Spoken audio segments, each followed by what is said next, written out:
¿Bajo qué fundamentos se acepta un conocimiento? En el año 2021 se realizaron las elecciones presidenciales en Perú. Después de que no exista un candidato con el suficiente porcentaje de votos para ganar directamente, se procedió a lo que se llama un balotaje entre los dos primeros puestos. La segunda vuelta electoral en Perú enfrentó a dos candidatos, Pedro Castillo y a Keiko Fujimori, dos personas que no despiertan simpatía, sino un fuerte rechazo en el electorado. Keiko arrastra el legado de su padre, el expresidente peruano Alberto Fujimori, lo cual le trae una base sólida de simpatizantes, pero al mismo tiempo un gran número de personas que la rechazan y se autodenominan antifujimoristas. Castillo, por otra parte, es el candidato del partido Perú Libre, partido autodenominado marxista, por lo que trae consigo un fuerte rechazo anticomunista. Esto debido a la coyuntura latinoamericana de siempre y que Perú es uno de los países donde más se divisó el efecto del éxodo venezolano. Estas aristas de la elección forman parte del análisis de Mario Sandoval, llamado Perú votará en contra o por el menos peor. La pregunta de conocimiento que deriva de esta situación real, de la situación de la vida real, es ¿qué constituye una buena prueba para respaldar una afirmación? Este tema de la segunda vuelta en Perú es bastante interesante porque a pesar de que en muchas ocasiones se ha escuchado la frase votar por el menos malo, nunca tuvo tanta trascendencia como en esta elección. Los votos no son en favor a alguien, son antivotos en contra de cierta persona o de cierta ideología.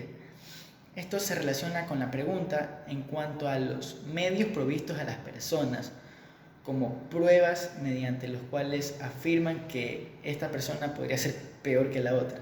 De esta forma, la pregunta de conocimiento busca demostrar cuando una afirmación está más cerca de ser verdad, basándose en cómo esta afirmación se construyó. Y eso aplica en la elección para poner la lupa en cómo fueron construyéndose los argumentos o prejuicios hacia cada uno de estos candidatos. Todo esto porque muchas personas consideran que son antifujimoristas o anticastillistas, decisión en la cual no se van a dar hoy, pero es importante saber cómo fueron construyéndose estos rechazos dentro de la sociedad peruana y si es que estas afirmaciones hechas son procedidas por buenas pruebas o argumentos.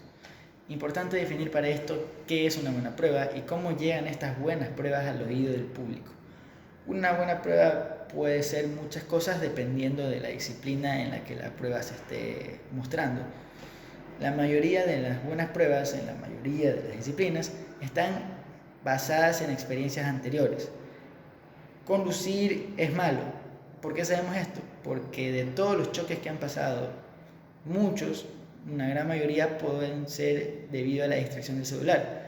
Esto aplicaría las razones de por qué la sociedad peruana está tan negativa respecto a sus dos candidatos.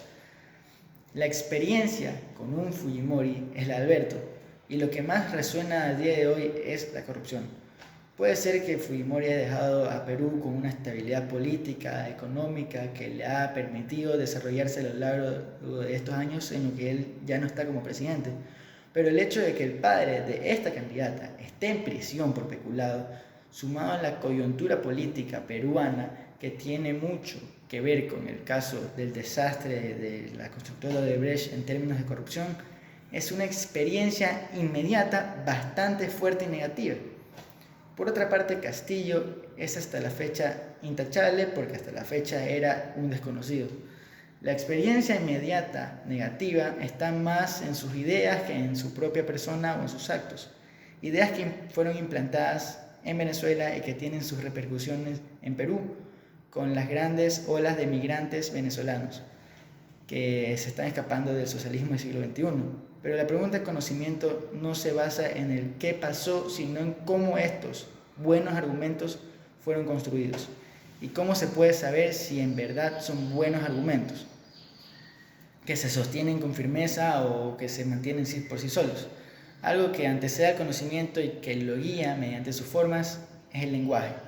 Se me ocurre la pregunta, por ejemplo, ¿cómo afecta el conocimiento la capacidad de comunicar experiencias? y pensamientos personales a través del lenguaje. El lenguaje forma los conocimientos de los receptores a tal punto de poder instalar verdades o certezas en ellos. Esto sucede porque el lenguaje se moldea y se utiliza en cierta forma en que ésta se adapte a la necesidad del hablante. Mediante la utilización de palabras puedes demostrar ser empático, humilde o capaz. Un ejemplo sería el discurso o mensaje de 1 minuto del candidato a presidente del Consejo Estudiantil de mi colegio. Este discurso fue escrito por mí, donde yo busqué lograr una conexión con una mayoría estudiantil a través de la empatía y de una historia en la que cualquiera de las personas de este colegio se pueda identificar. Otra área que te puede discutir la validez de un argumento son las ciencias naturales. Esto debido a que los conocimientos pueden variar según el transcurso de la historia mediante nuevas pruebas que van refutando a la prueba anterior. Por eso la pregunta, ¿hasta qué punto es posible llegar a una certeza? Me parece que aplica bastante para esta área y más aún para su ejemplo. Es un ejemplo que mezcla la biología junto a la arqueología. Se trata de un animal prehistórico que ha generado múltiples controversias a lo largo de los años. El Spinosaurus, un dinosaurio que desde su descubrimiento en 1912 ha sido expuesto de diferentes maneras. Este dinosaurio ha sido reconstruido de diferentes formas según el pasar de los años, siendo el último descubrimiento de cola o aleta, lo que sugiere que es un animal acuático cuando antes se pensaba que era un animal terrestre. Este tipo de cosas son las que varían a través de los años. A partir de estos argumentos y ejemplos podemos obtener 2 conclusiones. La conclusión número 1 sería que las formas en que ciertas pruebas son presentadas parecen indicar que sí son o no un buen respaldo para una afirmación. En las votaciones estudiantiles, la elección de palabras y la dialéctica puede persuadir o convencer a tu público. Esto guarda relación con las emociones. A partir de esto me doy cuenta que uno puede tomar decisiones en base a emociones, pero obviamente dependiendo de quién está involucrado. Si es alguien de tu confianza, alguien que tú conoces hace muchos tiempos, me parece que está bien. Pero si es una persona que cuida mucho sus palabras en son de atraerte, de persuadirte, yo creo que se debe desligar de sus emociones y apelar a la razón. La conclusión número 2 sería que las pruebas que en un momento fueran contundentes pueden no seguir sirviendo. En el caso del dinosaurio no puedes confiar en lo que alguna vez fue cierto, sino debes indagar en este tema y aplicarlo al presente. Hay que ver también si lo que alguna vez pasó volverá a suceder igual. Si Keiko será corrupta como el padre o Castillo llevará país a una completa miseria como sus coidearios, son cosas que la gente supone y ya piensa, pero como vemos en el ejemplo del dinosaurio, nuevas pruebas pueden desplazar a las anteriores. En una votación como la de Perú, hay que analizar si el lenguaje que escuchas de un político está tratando de manipularte o las pruebas que se siguen dando pueden seguir siendo correctas a día de hoy.